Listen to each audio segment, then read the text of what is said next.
ये कहानियां एक ऐसे लड़के की जो हिस्ट्री का एक महान जादूगर बनना चाहता है, मगर जो चीज इसे ग्रेट मेज बना सकती थी, यानी कि मानवियंस, इस बेचारे की काफी कमजोर थी। और ये बात भी नहीं कि ये मेहनत नहीं करता, ये काफी मेहनती है। ये हर रोज काफी कड़ी ट्रेनिंग करता, मगर मैजिकल वर्ल्ड में मैजिक ही सब कुछ होता है। इसकी मानवियन कमजोर होने की वजह से इसे अकेडमी से भी निकाल दिया गया, मगर इसने फिर भी हिम्मत न हारी और एक थर्ड ग्रेड का मर्सनरी बना। मगर फिर भी इसे हर तरफ से नाउमीदी ही में रही थी, क्योंकि ये जिस जगह पर भी जाता उसे कोई काम पर रखने को राजी न था, क्योंकि ये पहले एक एरिस्टोक्रेट था। लेकिन एक दिन इसकी जिंदगी पूरी तरह से बदल गई, क्योंकि एक रिंग की वजह से ये एक ड्रैगन से जा मिला, जिसने इसे एक ड्रैगन मैच के तौर पर चुन लिया। मगर क्या इस ड्रैगन की वजह से ये पावरफुल हो पाता है? कहानी की शुरुआत होती है एक भीड़ भाड़ के इलाके से। यहाँ कोई चिल्लाकर कहता है, क्या तुम सर रेमंड हो, रेमंड फैमिली से? और ये सब कुछ एक गार्ड कह रहा होता है, जो एक बार अपने हाथ में पकड़ी उस स्लिप को देखता है और फिर अपने सामने खड़े उस लड़के को, और फिर अपने मन में सोचने लगता है चाहे उसी फाउंडिंग फैमिली से है। और तभी हमें हमारे मेन कैरेक्टर को दिखाया जाता है, जिसका नाम ट्रसर रेमंड है, और ये एक एरिस्टोक्रेट है। वो गार्ड अपने मन में सोचने लगता है, अगर ये सच में रेमंड फैमिली से है तो फिर इसके कपड़ों के साथ क्या मसला है? अगर कोई भी इसे पहली नजर में देखे तो उसे ऐसा ही लगे ये कोई भिखारी है। और तभी वो गार्ड कहता है, ठीक है, हमने आपको चेक कर लिया, आप जा सकते हैं। और जैसे ही रसल कुछ कदम आगे जाता है तो दूसरा नायक पहले वाले नायक से पूछता है, क्या तुम उसे जानते थे? तो पहले वाला गार्ड उसे बताता है कि हाँ, वो रसल रेमंड है, रेमंड फैमिली से, जिसे एक फाउंडिंग फैमिली माना जाता है। जिस पर दूसरे वाला गार्ड कहता है, अगर ये सच में फाउंडिंग फैमिली से है तो इसके कपड़ों के साथ क्या मसला है? मगर बेशक उसके कपड़े बहुत गंदे हैं, लेकिन इसकी ड्रेसिंग को देखकर ऐसा लगता है कि ये एक एरिस्टोक्रेट है। मुझे लगता है कि फाउंडिंग फैमिली भी इतनी कोई कमाल की फैमिली नहीं होती। जिस पर पहला गार्ड उसे बताने लगता है, मैंने सुना था कि व्हाइट टावर मर्सनरीज को ढूंढ रहा है, शायद ये इसीलिए यहाँ पर आया हो, और ये कोई बड़ी शख्सियत नहीं है। और काफी हैरानी की बात है कि इस जैसे एक एरिस्टोक्रेट इसी मर्सनरी का काम कैसे कर सकता है। यकीनन ये अपनी फैमिली पे कलंक होगा। मगर इन दोनों की ये बातें रसल काफी आसानी से सुन पा रहा होता है, और फिर कहने लगता है, कितना शोर मचा रहे हैं, किसी दूसरे को जज करने से अच्छा अपना काम क्यों नहीं करते? और फिर वो एक सिटी में एंटर कर जाता है, जिस सिटी का नाम कैपिटल कैमलोट होता है। और रसल चलते चलते अपने कदम मैजिक टावर के पास जाकर रुकता है, और इस मैजिक टावर को बड़ी हसरत से देखते हुए अपने मन में कहने लगता है, ये है वो मैजिक टावर जहाँ पर हर किंगडम के गार्डियन रहते हैं। वो वक्त भी था जब मैंने भी बहुत मेहनत की थी, बहुत हार्ड वर्क किया था ताकि मैं यहाँ पर आ सकूं। और यहाँ पर आने का मेरा सिर्फ एक ही मकसद था कि मैं अपनी डूबती हुई फैमिली को एक सहारा दे सकूं।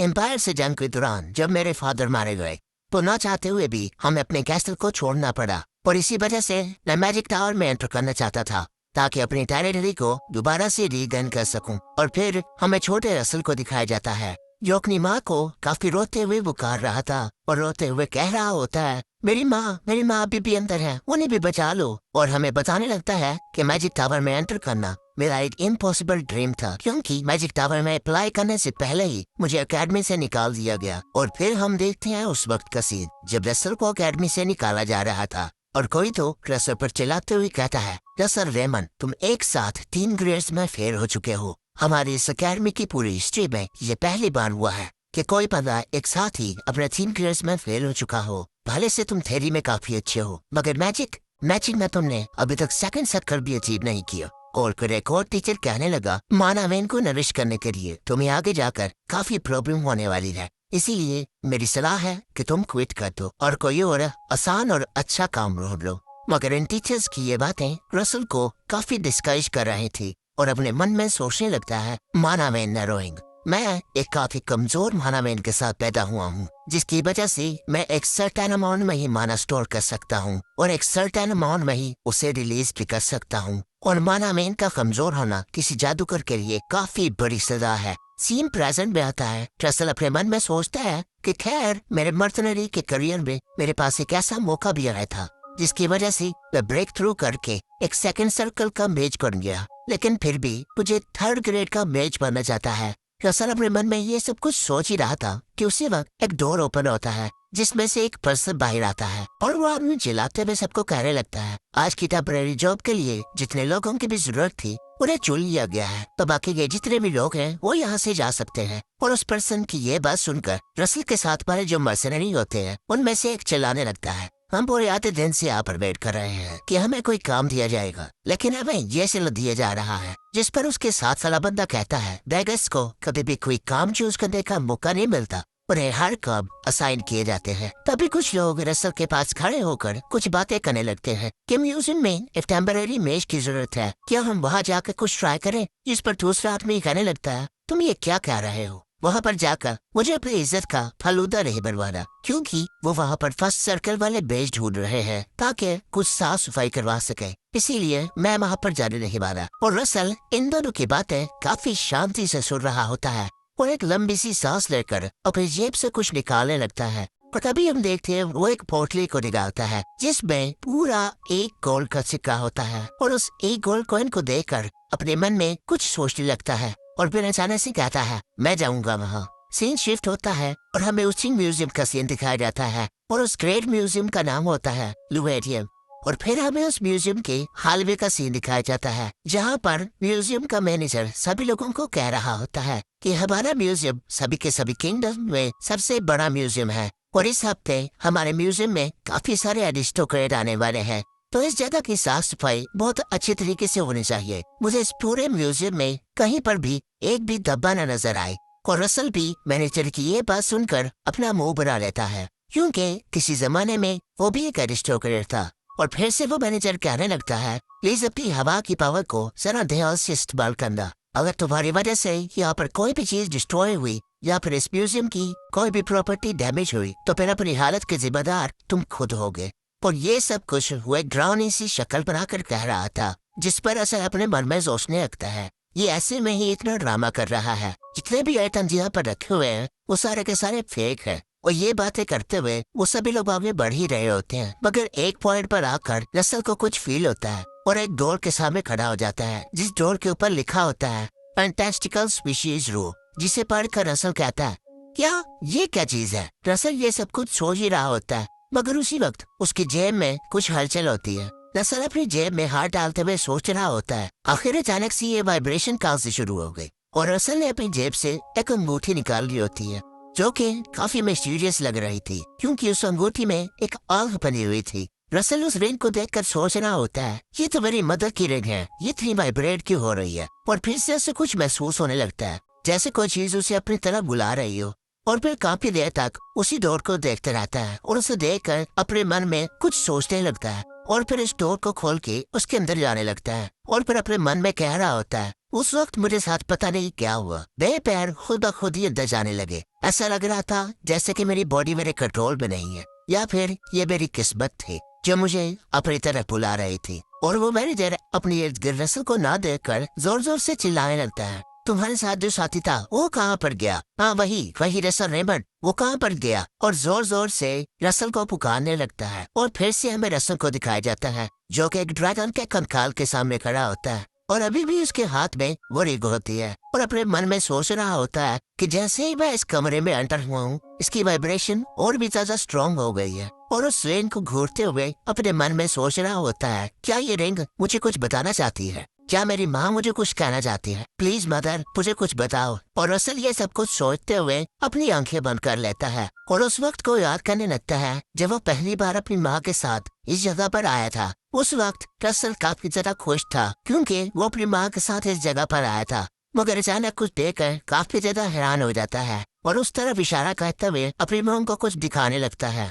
और हम देखते हैं कि रसल ने एक हिडन रास्ता तलाश कर लिया था। तो ये सब कुछ याद करके रसल अपनी आंखें खोल लेता है और फिर उसी रास्ते का इस्तेमाल करते हुए एक हिडन रूम में पहुंच जाता है, जहां उसे एक अजीब सी चीज देखने को मिलती है, जो चीज काफी वियर्ड दिख रही होती है। और ये अजीब सी चीज एक एंशिएंट ड्रैगन का हार्ट होता है। और तभी रसल अपने हाथ में पकड़ी उस रिंग को देखने लगता है जो कि और ज्यादा वाइब्रेट करने लग गई थी। रसल अपने मन में सोचने लगता है, मेरे सामने जो चीज पड़ी है वो एक ड्रैगन का हार्ट है, पर मेरे हाथ में एक ऐसी मिस्टीरियस रिंग है जो कि मुझे मेरी माँ ने दी थी। और इस रिंग के ऊपर जो आई है वो कुछ हद तक ड्रैगन आई जैसी लग रही है। और उस रिंग के अंदर से रसल को रोने की आवाजें आ रही थी और रसल अपने मन में कह रहा था कि तुम इतना रो क्यों रही हो। मगर इतने में रसल के हाथों को पता नहीं क्या होता है वो खुद ब खुद ही उस रिंग को अपने हाथ में डाल लेता है और जैसे ही वो उस रिंग को डालता है उस रिंग में जितनी भी वाइब्रेशन हो रही थी वो उसी वक्त खत्म हो जाती है। और जैसे ही उस रिंग की वाइब्रेशन खत्म होती है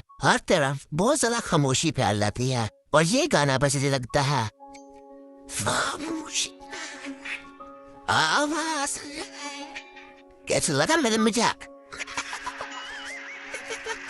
और रसल भी उस रिंग को देखते हुए बिल्कुल ही चुपचाप खड़ा हो जाता है और फिर हंसते हुए अपने मन में कहने लगता है अब तो मैंने चीजों को इमेजिन करना भी शुरू कर दिया है। मैं भी ना वो ये सब कुछ सोच ही रहा था मगर अचानक से उसकी रिंग काफी ज्यादा चमकने लगती है और इस चीज की वजह से वहाँ पर काफी ज्यादा शोर हो जाता है। ऐसा लग रहा था जैसे कोई ड्रैगन दहाड़ रहा है पर एक मिस्टीरियस वॉइस कहती है आई और हार्ट को एक किया जा रहा है और हमें वहाँ पर ड्रैगन्स के पर दिखाए जाते हैं और फिर से वही मिस्टीरियस वॉइस आती है दूसरी आई को भी ओपन किया जा रहा है और इतने में रसल के सामने एक बहुत बड़ा ड्रैगन आ जाता है और वो ड्रैगन रसल को कहने लगता है तुम एक नई मैथोलॉजी के कॉर्नरस्टोन बनने के लिए काफी हो।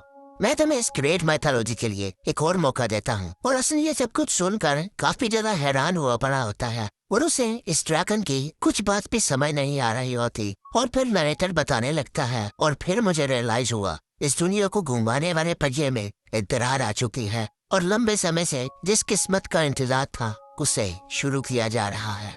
और फिर एक पिलो पॉपअप होती है जिसमें लिखा होता है कि वाइन ड्रैगन किंग की आंखें इस दुनिया की इंफॉर्मेशन को चेक कर रही है। और फिर एक और विंडो पॉपअप होती है जिसमें लिखा होता है रसल रेमंड की सिस्टम विंडो को एक्टिवेट किया जा रहा है और इसी के साथ वो स्क्रीन बंद हो जाती है और हर तरफ अंधेरा हो जाता है और फिर कोई कहने लगता है रसल रेमंड उठो मगर रसल साहब कोई आवाज नहीं करते और फिर अपने मन में सोचने लगता है ये सब कैसा शोर है। ऐसा लग रहा है जैसे कोई मुझ पर काफी गुस्सा है मगर मैं इस आवाज को पहचानता हूँ ये कौन हो सकता है। मगर अचानक एक प्रोफेसर उसके सर में बुक मार देता है जिसकी वजह से रसल अपने होश में आता है और जोर से चिल्लाता है यस सर।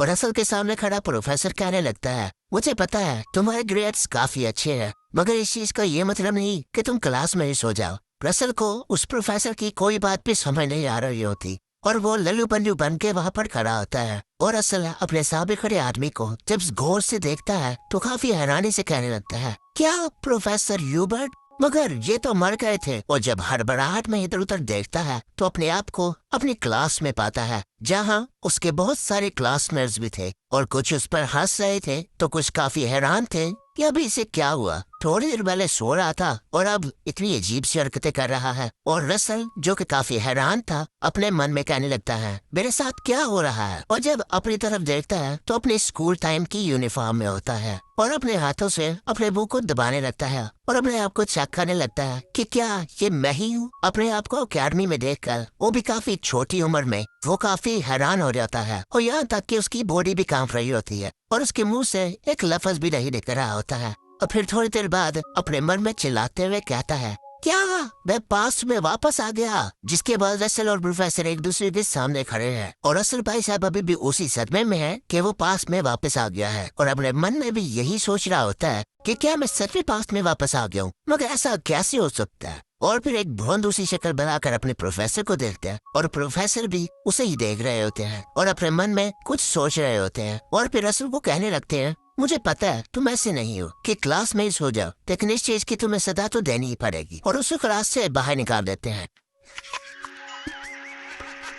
और क्लास से बाहर आकर रसल अपने मन में सोच रहा होता है क्या मैंने टाइम ट्रैवल किया मगर क्या टाइम ट्रैवल पॉसिबल है। अगर पॉसिबल भी है तो क्या ये किसी टाइप का मैजिक था? नहीं, ये किसी टाइप का मैजिक तो नहीं हो सकता। और फिर उन सारी चीजों को याद करने लगता है जो उसके साथ म्यूजियम में हुई थी कि कैसे उसके सामने एक बहुत बड़ा ड्रैगन आ गया जिसने उसे इतनी सारी बातें बताई लेकिन रसल को कख समझ नहीं आई। और इन सारी बातों को याद करके रसल अपने मन में कह रहा होता है कि सच में उसने मुझे यही कहा था कि मुझे एक और मौका दिया जा रहा है। ऐसा सोचते हुए जब वो अपने हाथ की तरफ देखता है तो उसकी वो मिस्टीरियस सी रिंग गायब होती है जो कि उसकी माँ ने उसे दी थी। और फिर अपने मन में सोच रहा होता है कि क्या टाइम ट्रैवल करने में मेरी माँ ने मेरी मदद की है। मगर इतने में प्रोफेसर की क्लास खत्म हो जाती है और वो क्लास से बाहर आ रहे होते हैं। और फिर प्रोफेसर ह्यूबर्ट रसल का नाम थोड़ा गुस्से में लेते हैं और उसे कहते हैं तुम तो ऐसे बच्चे नहीं थे जो क्लास में सो जाए। मगर रसल साहब जो कि बहुत ही अच्छा स्टूडेंट है मेरी तरह वो अपने प्रोफेसर के सामने झुक जाता है और उससे माफी मांगने लगता है। मगर प्रोफेसर को तो रसल की लेनी थी अच्छी खासी क्लास।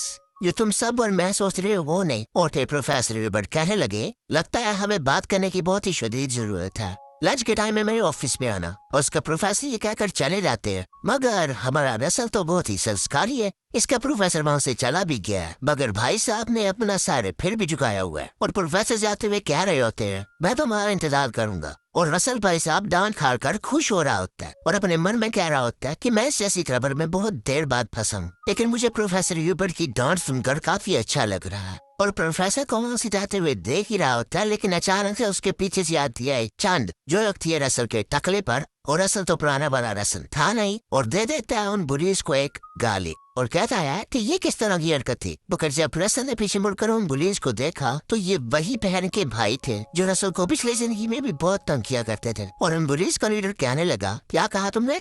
और उनमें से एक बुली हाइपर होकर रसल पर अटैक करने वाला था, मगर किसी ने उसका हाथ पकड़ दिया, जिसे देखकर पहले तो मुझे लगा कि उसका हाथ रसल ने रोका है, मगर नहीं। ये देखकर मैं भी काफी हैरान हुआ कि जिसने उसका हाथ रोका था वो उनका लीडर ही था, मगर इसके पीछे भी उसका एक खास मकसद था। और अपने दोस्त को कहता है, अभी इस लड़के को कुछ मत करो क्योंकि प्रोफेसर हमें देख रहे हैं। मगर उसी रात उन पुलिस का लीडर रसल को कहता है कि मैं तुम्हें कुछ नोट दिए थे प्रिपेयर करने के लिए, मगर तुम तो सोने में काफी बिजी थे। रसल उस बंदे की शक्ल लेकर याद कर रहा होता है कि इस बंदे का नाम क्या था और अचानक उसके दिमाग में आता है कि इसका नाम था कोमा फ्रेडरिक। और ये कहकर वो तीनों पुलिस वहाँ से चले जाते हैं और रसल उन्हें जाते हुए देख रहा होता है और फिर अपने मन में कहने लगता है कि इस तरह की चीजें तो मेरी पास्ट लाइफ में भी होती रहती थी। मगर तभी उसकी नजर किसी अजीब सी चीज पे पड़ती है और वो काफी हैरान हो जाता है और हम देखते हैं कि रसल के सामने एक विंडो खुल गई होती है जिसमें एक मिशन लिखा हुआ था कि जाकर उन पुलिस को मारो पीटो और सबक सिखाओ। और रसल अपने सामने इस विंडो को देखकर काफी हैरान हुआ होता है और अपना हाथ उसके अंदर बाहर करते हुए कहता है, क्या ये कोई इल्यूजन है? नहीं, ये इल्यूजन तो नहीं हो सकता क्योंकि इल्यूजन इतनी देर तक नहीं रहते। और रसल अपने सिस्टम विंडो में इतना मसरूफ हो जाता है और भूल ही गया था कि उन पुलिस का भी पीछा बनना। इसीलिए उनका लीडर पीछे से आवाज लगाता है, साले बिच्छी अलग ऐसी पे रही, मगर इस बार तुम्हारे पैर सलामत नहीं रहेंगे और अगर यहाँ से भागना भी जाते हो तो फिर भी नहीं भाग सकते क्योंकि फिलहाल हम अकेडमी में हैं। और फिर एक इवल सी स्माइल देते हुए कहता है, हाँ अगर तुम्हें काफी डर लग रहा है तो भागने का ट्रैक कर सकते हो, वैसे भी तुम्हें माँ तो आज पढ़नी है हमसे। और असल भाई साहब भी गुस्सा होते हुए अपने मन में कहते हैं, फिलहाल के लिए मिशन क्या तेल लेने, अगर मुझे ये मिशन ना भी मिला होता तो फिर भी मैंने इनको बहुत पीटना था। मैंने मर्सनरी के तौर पर इतनी सारी फाइट्स की है और मेरे राइवल कोई छोटे मोटे मोस्टर नहीं थे, वो तो इनसे डबल साइज के मोस्टर थे और उन मोस्टर्स के सामने ये तो पानी कम चाय है। और फिर असल उसी बाथरूम में पहुंच जाता है जहाँ पर उन पुलिस ने उसे बुलाया था और वो कोमा जो कि अभी कोमा में जाने वाला है, वो रसल को देखते हुए कहता है, फाइनली तुम आ गए लार्बा बास्टर्ड। और रसल जो कि हमारे पुराना वाला रसल तो रहा नहीं है, वो भी उसे मुंह तोड़ जवाब देता है, हाँ कमीने आ गया मैं, टीका लूंगा तू। और फिर अपना मोटा पेट बुली कहता है, ये मछली ज्यादा नहीं फुदक रही। और ये कहते हुए वो रसल पर अटैक करने के लिए आगे बढ़ने लगता है और क्या राधा, लगता है तुम्हें आज माल खाने का कुछ ज्यादा ही शौक है। लेकिन रसल जो कि फ्यूचर से आया हुआ था और उसके पास काफी ज्यादा एक्सपीरियंस था इस तरह की फाइट्स का, वो उस मोटू के अटैक को काफी आसानी से डोज कर लेता है और उस बुली के काफी करीब जाकर कहता है, डाई। और ये कहते हुए उसने उसके पेट में एक जोरदार मुक्का मार दिया था और असल के एक ही मुक्के से वो बुली काफी दूर उड़ता हुआ जाता है। और मजे की बात तो ये थी, वो मोटू अपने एक साथी के पास जाकर गिरा था और इस वजह से इस लड़की को भी कीड़ा सट मारता है और ये भी रसल को ट्रैश कहते हुए उस पर अटैक करने के लिए बढ़ रहा था। मगर इससे पहले कि वो बुली अटैक कर पाता, रसल उस पर जरा सा भी रहन नहीं खाता और जोरदार मुक्का उसके मुंह पर झड़ देता है और ये बुली भी काफी दूर उड़ कर जाता है और उसकी लैंडिंग भी कोमा के बाजू वाली साइड पर होती है। मगर कोमा साहब चिल मारते हुए अपना सिगार फूक रहा था और फिर कोमा अपना सिगार फेंकते हुए रसल को कहने लगता है, तुम एक ऐसे मेज हो जो कि मैजिक इस्तेमाल नहीं कर पाता, इसीलिए लगता है तुमने कुछ चीप मार्शल आर्ट सीख ली है, जैसा कि किसी फॉलन फैमिली से एक्सपेक्टेड था। और वो कोमा अपने हाथ में किसी टाइप का आर्टिफैक्ट पहनते हुए रसल को कह रहा होता है, हम लोग अकेडमी की बिल्डिंग में मैजिक इस्तेमाल नहीं कर पाते, लेकिन शायद तुम्हें इस बात का इल्म नहीं है कि हम अकेडमी में कोई छोटे मोटे आर्टिफैक्ट इस्तेमाल कर सकते हैं। और ये कहते हुए फुल स्पीड से रसल पर अटैक करने के लिए बढ़ रहा होता है, मगर रसल उसके उस ताने से जो कि उसने उससे मारा था कि तुम फॉलन फैमिली हो, उस वजह से काफी गुस्सा था और उसकी उस आर्टिफैक्ट वाले अटैक को अपने नेक्ड हैंड से ही रोक लेता है। पर मजे की बात तो ये थी, रसल का उसका हाथ पकड़ने की वजह से उसका पूरा बाजू कांप रहा था और रसल एक ड्रोन इसी आवाज में उसका नाम लेता है, कोमा फ्रेडरिक, और ये कहते हुए उसने उसका हाथ तोड़ दिया था। और दर्द की वजह से कोमल जोर जोर से चिल्लाने लगता है और उसी जगह पर बैठ जाता है। और फिर रसल गुस्से में कहने लगता है कि तुम जो कि इतने नकारा हो वो अपने छोटे भाइयों की वजह से इस अकेडमी में अपनी रैंकिंग्स को गवा रहा है, जिसकी वजह से तुम्हारी फैमिली ने भी तुम्हारे ऊपर से अपनी आस हटा ली है, क्योंकि तुम एक ऐसे कुत्ते हो जिसके सामने अगर कोई स्ट्रॉन्गर ओपोनेंट है तो तुम उसके तले में चाटते हो, पर अगर तुम्हारे से वीक कोई ओपोनेंट आ जाए तो तुम उसे बुली करते हो। और ये कहते कहते रसल इतना गुस्सा हो गया था कि उसकी आवाज उसी ड्रैगन जैसे हो जाती है, तुम जैसा कचरा मेरी फैमिली को मेंशन कर रहा है। और इस बार तो हद ही हो गई थी, क्योंकि रसल की आंखें भी ड्रैगन जैसी हो गई थी। और रसल का ये वाला रूप देखकर वो कॉमा फ्रेडरिक काफी डर जाता है और उसे रुकने के लिए कह रहा था, मगर रसल ने अपना मुक्का बना लिया था और उसके मुंह पर एक जोरदार अटैक कर देता है। और फिर कुछ देर बाद वहाँ से जाते हुए कह रहा था, अगली बार से तमीज से पेश आना। और उन पुलिस की हालत तो बदतर हुई थी, रसल ने उस बाथरूम का नक्शा भी बिगाड़ दिया था। और रसल उनकी पिटाई लगाने के बाद बहुत ही मुश्किल से चल पा रहा होता है और थक हार कर एक जगह पर बैठ जाता है और अपनी आंखों को मलते हुए कह रहा होता है, क्या मैंने कुछ ज्यादा कर दिया है? मेरी आंखें काफी दर्द कर रही हैं। और अचानक से उसके सामने एक और सिस्टम विंडो ओपन होती है, क्योंकि रसल ने उस मिशन को कंप्लीट किया था, इसी वजह से उसे एक रिवार्ड मिला होता है। और उसे रिवार्ड के तौर पर एक लोअर ग्रेड का मैजिक स्टोन मिला होता है, जिसे रसल को खाना था। और वो मैजिक स्टोन सिस्टम उसके हाथ पर फेंक देता है और उसके बाद शट डाउन हो जाता है। और वो स्टोन है जिसे इसने चबा कर खा लें। और एक और विंडो आती है जिस पर लिखा हुआ था खाओ,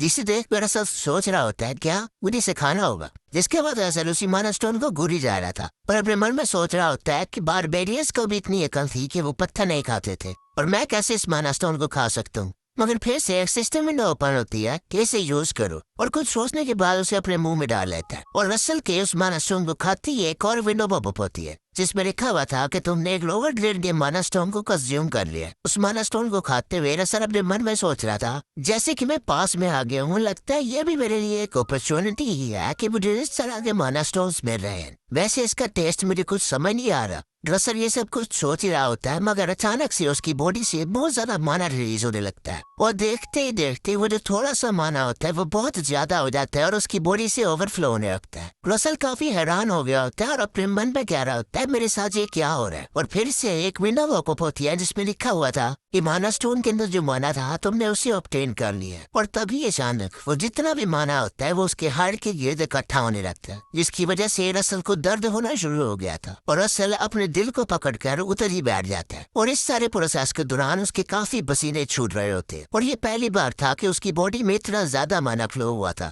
और इसी वजह से रसल काफी घबरा गया था। रसल अपने मन में सोच रहा था कि मेरी बॉडी से माना ओवरफ्लो हो रहा है। और फिर से एक विंडो पॉपअप होती है जिसमें लिखा हुआ था कि तुम्हारे सर्कल में मौजूद माना को इंक्रीज किया जा रहा है। और रसल अपने मन में सोच रहा होता है, अच्छा लगता है सर्कल में माना एब्जॉर्ब हो रहा है। और कुछ टाइम गुजरने के बाद वो प्रोसेस से थोड़ा शांत होना शुरू हो जाता है, जिस पर रसल अपने मन में सोचने लगता है, शुक्र है ये माना स्टेबलाइज हो गया। और कुछ ही देर में वो बिल्कुल ही फिट फाट हो जाते हैं, और अपने मन में सोचने लगता है कि इस मेथड के साथ मैं अपने माना वेन की नरोइंग कर सकता हूँ। और फिर सोचने लगता है, पिछली जिंदगी में मेरी फैमिली डूब गई, मुझे अकेडमी से निकाल दिया गया और मुझे एक थर्ड ग्रेड का मसनदी मेज बनना पड़ा, लेकिन ये वक्त है अपनी किस्मत खुद लिखने का। और रसल अपने मन में ये पक्का इरादा करके वहाँ से जाने लगता है, और वहाँ से जाते वक्त उसके पीछे से गोल्डन लाइट इमिट हो रही होती है और सीन शिफ्ट होता है, और फिर रसल को उसके प्रोफेसर के कमरे में दिखाया जाता है, जहाँ परमिशन लेकर वो कमरे में एंटर हो जाता है। और प्रोफेसर के कहने पर वो सामने सोफे पर भी बैठ जाता है, और तभी प्रोफेसर कहने लगते हैं, रसल आज तुम्हारा बर्ताव पहले से काफी मुख्तलिफ था, और मुझे एक बात बताओ, क्या तुम किसी मुसीबत में हो? क्योंकि मैंने बहुत सारी अफवाहें सुनी है कि तुम्हारे क्लासमेट तुम्हें रोज बुली करते हैं। प्रोफेसर की ये सारी बातें सुनकर रसल अपने मन में सोचने लगता है, प्रोफेसर ह्यूबर्ट, मेरी पिछली जिंदगी में भी इन्होंने मेरा बहुत साथ दिया था, और आखिर तक इन्होंने कभी भी मुझ पर गिव अप नहीं किया, और मैं हमेशा से इनसे एक ही बात कहना चाहता था, लेकिन कभी भी कह नहीं पाया। और फिर अपने प्रोफेसर को कहने लगता है, कोई बात नहीं सर, आपको टेंशन लेने की ज्यादा जरूरत नहीं है, मैं बिल्कुल ठीक हूँ, और मेरी इतनी परवाह करने के लिए आपका बहुत बहुत शुक्रिया। और प्रोफेसर रसल की ये बात सुनकर काफी हैरान हो जाते हैं, और फिर रसल को अहम अहम करते हुए कहने लगे, एक प्रोफेसर होने के नाते ये ऑब्वियस ही बात है, मुझे अपने स्टूडेंट की परवाह है। और रसल उनकी बातें सुनकर खाली हल्का सा हंस रहा होता है, और फिर अचानक से प्रोफेसर कहने लगते हैं, वैसे नॉर्मली तो तुम क्लास में नहीं सोते, मगर अब सोने की जरूरत कर ही लिया तो इसकी पनिशमेंट तो तुम्हें मिलेगी। और ये सब कुछ कहते हुए वो रसल के सामने एक किताब रख देते हैं, और ये सजा कोई आसान नहीं होने वाली। इंटेंसिव एलिमेंटल स्टडीज पैनल पर पेज नंबर 62 to 74 तक एक एनालिटिकल रिपोर्ट बनाकर दो। और ये एक ऐसा सेक्शन है जिस पर रिपोर्ट तैयार करने के लिए सेकंड ईयर और थर्ड ईयर वाले भी बहुत स्ट्रगल करते हैं। और प्रोफेसर यूबर के ये कहते ही रसल के सामने एक नोटिफिकेशन विंडो पॉपअप होती है और रसल को एक और मिशन मिल गया था कि प्रोफेसर यूबर के द्वारा दी गई असाइनमेंट को पूरा करो और इस मिशन को पूरा करने का रिवार्ड होता है लोवेस्ट ग्रेड का मानोस्टोन। रसल ये देखकर काफी हैरान हो जाता है और कह रहा होता है, क्या असाइनमेंट भी मिशन है? ये तो कमाल की बात है। प्रोफेसर रसल को ऐसे देखकर काफी मुस्कुरा रहे होते हैं और उसे कहने लगते हैं, क्या हुआ, क्या ये असाइनमेंट ज्यादा मुश्किल है? जिस पर रसल उन्हें जवाब देता है कि नहीं नहीं, और फिर प्रोफेसर को थैंक यू कहने लगता है। सीन शिफ्ट होता है और हमें रसल को दिखाया जाता है जो कि लड़ाइयाँ ले रहा था क्योंकि वो सुबह से उसी असाइनमेंट के बारे में स्टडी कर रहा था। रसल अपने मन में सोचने लगता है कि ये असाइनमेंट इतना भी डिफिकल्ट नहीं है। अपनी पिछली जिंदगी में मैं माना एबिलिटीज में काफी बुरा था, लेकिन मैं काफी तरह पढ़ाई करता था ताकि अपनी थ्योरी नॉलेज को बढ़ा सकूं। पर क्योंकि मैंने बड़ा होने के बाद मर्सनरी का काम शुरू कर दिया था, इस वजह से पढ़ाई के लिए मुझे काफी कम टाइम मिलता था। लेकिन मैंने फिर भी अपनी पढ़ाई को छोड़ा नहीं और मैंने हमेशा अपनी स्टडीज कंटिन्यू रखी। लेकिन मेरी इस जिंदगी में एक ऐसी चीज भी है जो कि पढ़ाई से काफी इम्पोर्टेंट है और वो है माना वेन ट्रेनिंग। और फिर अपनी पिछली लाइफ के बारे में सोचते हुए अपने मन में कहने लगता है, माना वेन वो पाथ है जिसमें माना सर्कुलेट होता है, वो माना जो अब्सॉर्ब होता है हमारे सांस लेने से, और वो माना हमारी माना वेन में सर्कुलेट होते हुए हमारे हार्ट में अब्सॉर्ब हो जाता है। और हम देखते हैं कि उसकी पिछली जिंदगी में उसके पीछे एक स्कॉर्पियन मॉन्स्टर लगा हुआ था। रसल जब भाग भाग कर थक जाता है तो एक जगह पर रुकता है, मगर अचानक से उसके पीछे से वही मॉन्स्टर आ जाता है और उस पर अटैक कर देता है। मगर रसल उसके अटैक को काफी मुश्किल से मगर डॉज कर लेता है और उस स्कॉर्पियन से बचने के लिए रसल काफी ज्यादा स्ट्रगल कर रहा होता है और अचानक से उस मॉन्स्टर पर अटैक करने के लिए एक साइकिल मैजिक इस्तेमाल करता है और हमें बताता है कि ये एक रिवर्सल मैजिक है जो इस सिचुएशन की वजह से रिलीज हुआ है। और असल के इस अटैक की वजह से वहाँ पर एक बहुत बड़ा धमाका हो गया था और हमें बताने लगता है कि दूसरे अल्फाजों में जितनी ज्यादा स्ट्रॉन्ग माना मेड होगी उतनी जल्दी माना कलेक्ट होगा और उतनी जल्दी ही वो रिलीज होगा। और अभी जो रसल ने अटैक किया था जिसकी वजह से इतना बड़ा धमाका हुआ था, उसकी वजह से भी उस मॉन्स्टर को एक खरोंच भी नहीं आई थी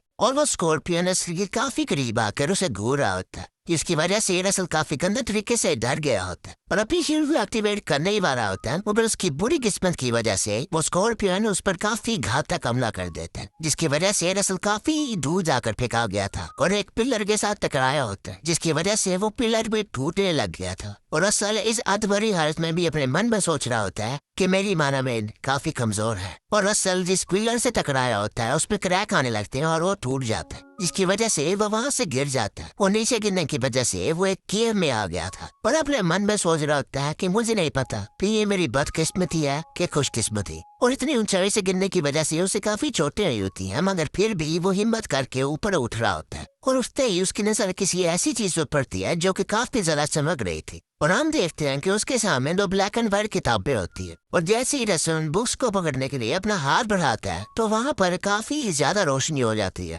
और रसल उन दोनों किताबों को लेने में कामयाब हो जाता है, जिसमें से एक किताब होती है ओवरवेन की और एक किताब होती है विजार्ड बॉडी की। और तभी सीन प्रेजेंट में आता है, कोई भाग रहा होता है जो कि कोई और नहीं बल्कि अपना रसल होता है जो कि अपने आज की ट्रेनिंग कर रहा था और अपने मन में कहने लगता है, ओवरवेन फिजिकल बॉडी और मानावेन की ट्रेनिंग होती है, जबकि विजार्ड बॉडी तुम्हारे मसल टिश्यू को सब्स्टिट्यूट करके तुम्हारी मानावेन का पार्ट बनाती है। रसल अपने मन में कह रहा होता है, अगर मैं सिंपल वर्ड्स में समझाऊं तो जितनी ज्यादा ताकतवर तुम्हारी बॉडी होगी उतनी ज्यादा ताकतवर तुम्हारी मानावेन होगी। और जब मैं अपनी एडल्ट बॉडी में था उस वक्त भी मेरी बॉडी में इतने चेंजेस नहीं हुए थे जितनी इस बॉडी में हो रहे, मगर इस बार क्योंकि मैं अपनी ग्रोइंग स्टेजेस में हूँ तो मुझे काफी अच्छे नतीजे मिल रहे हैं और मैं इस बार अपनी माना में नारायण को ओवरकम करता ही रहूंगा। और असल उस वक्त तक ट्रेनिंग करता रहता है जब तक सूरज डूबने वाला नहीं हो जाता और इतनी ज्यादा ट्रेनिंग करने की वजह से वो काफी ज्यादा थक भी गया था और फिर कहने लगता है मैं वो नहीं कर सकता, आज के लिए इतना काफी है। और असल आज की ट्रेनिंग करके खुश हो ही रहा होता है, मगर अचानक से उसके सामने एक विंडो पॉपअप होती है जिसमें उसे एक मिशन मिला हुआ था कि प्रैक्टिस द एंशिएंट मैजिक ओवरमैन, जिसमें उसे 5 किलोमीटर तक और भागना था,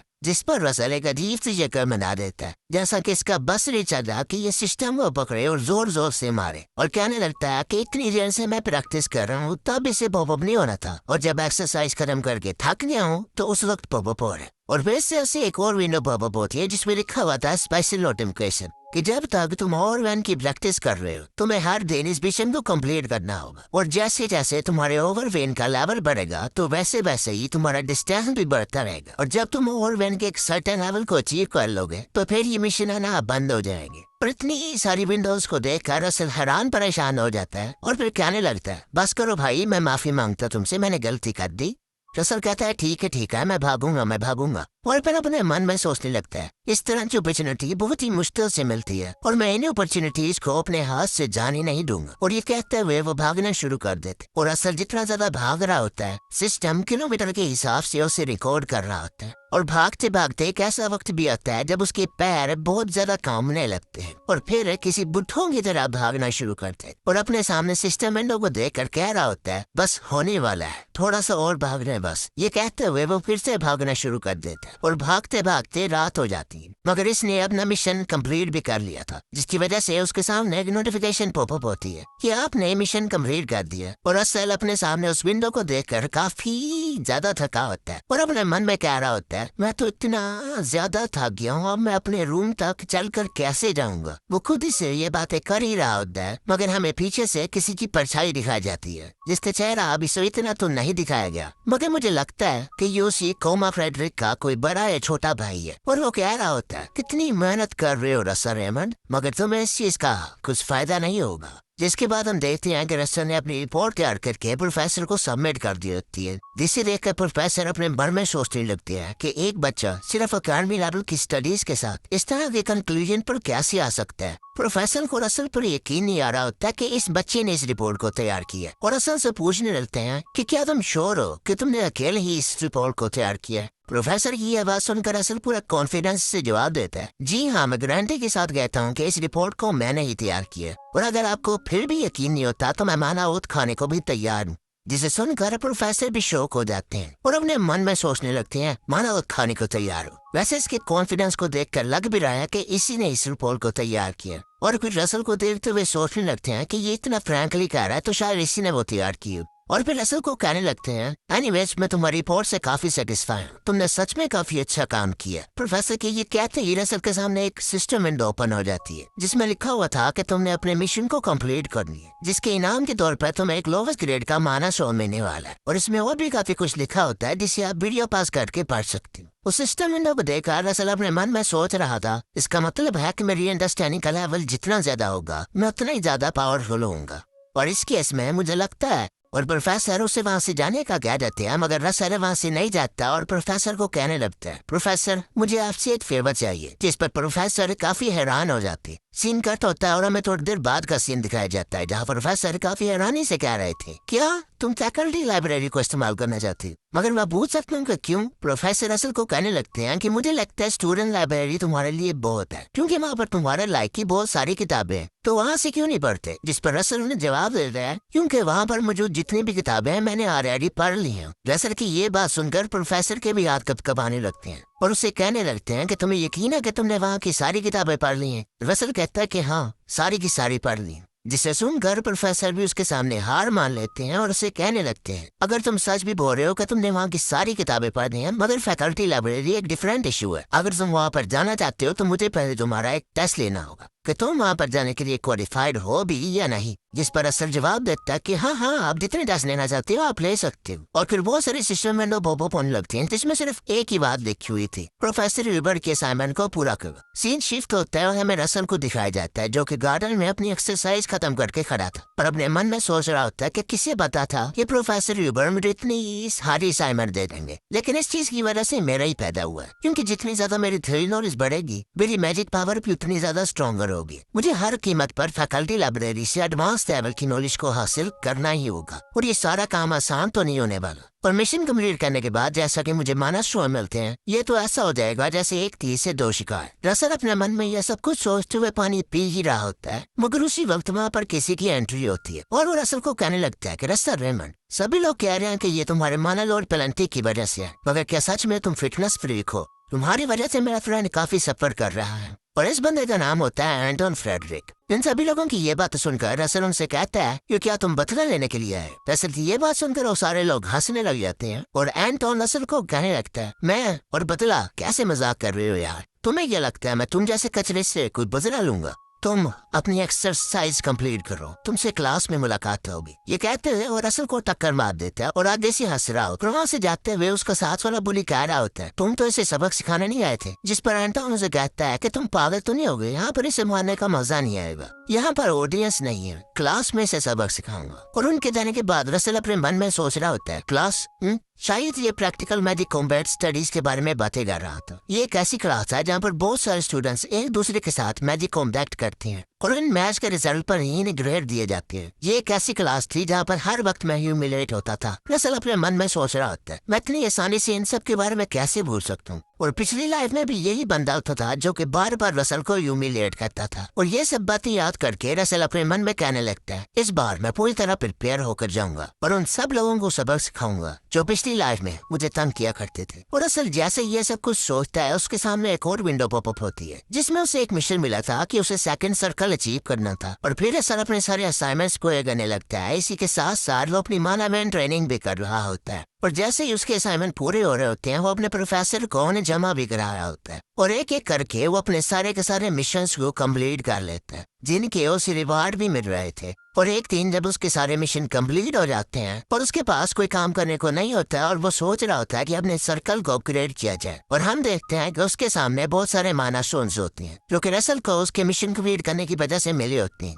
जिसे देखकर रसल अपने मन में सोच रहा होता है कि सारे के सारे माना स्टोन्स तो रेडी हैं, लेकिन क्या मेरा माना लॉर्ड इतने सारे माना स्टोन्स को हैंडल कर पाएगा? रसल बिल्कुल भी कॉन्फिडेंट नहीं होता कि वो इतने सारे माना स्टोन्स को इकट्ठे हैंडल कर पाएगा कि नहीं। और फिर अपने मन में सोचने लगता है, मैंने इतनी ज्यादा ट्रेनिंग की, मुझे अपनी ट्रेनिंग पर भरोसा करना ही होगा। इतना आगे आकर अब हार तो नहीं मानूंगा, अब आर या पार। ये कहते हुए वो सारे के सारे माना स्टोन्स को अपने मुंह में डाल लेता है। जिसके बाद थोड़ी देर तक तो कुछ नहीं होता मगर अचानक से उसकी बॉडी से माना रिलीज होने लगता है और देखते ही देखते उसके इर्द गिर्द बहुत सारा फ्लेम ही हो रहा आ जाता है। रसल को काफी दर्द हो रहा होता है और कहने लगता है कि मुझे लग रहा है कि मेरी बॉडी जल रही है, मुझे जल्द से जल्द कोई तो रास्ता ढूंढना पड़ेगा, मुझे अपने माना के फ्लो को किसी न किसी तरह करके मैनेज करना होगा। रसल अपने दिल पर हाथ रख लेता है जहाँ पर उसका सारा माना इकट्ठा हो रहा था और कहने लगता है कि मुझे सारे माना को इकट्ठा करना होगा और एक नया सर्कल बनाना होगा। अगर मैं फेल हो गया तो मुझे नहीं लगता कि मेरा हार्ट इतने सारे माना फ्लो को मैनेज कर पाएगा। मैंने अपना मन बना लिया है, मैं पीछे नहीं हट सकता। सारे के सारे माना स्टोन्स बस कंज्यूम हो ही गए हैं और रसल ये जगह पर बैठ कर कल्टिवेशन करना शुरू कर देता है और सारे के सारे माना को अपने सेकंड सर्कल में इकट्ठा करना शुरू कर देता है। और ये सब कुछ करते हुए वो अपने मन में कह रहा होता है, चाहे जो भी हो जाए मुझे ये सब कुछ करना ही होगा। और हम देखते हैं कि उसका सेकंड सर्कल बनना शुरू हो जाता है और एक बहुत तेज रोशनी रसल के कमरे से बाहर निकलती है और हम देखते हैं कि रसल एकदम स्टील हो जाता है और अपने मन में सोच रहा होता है, क्या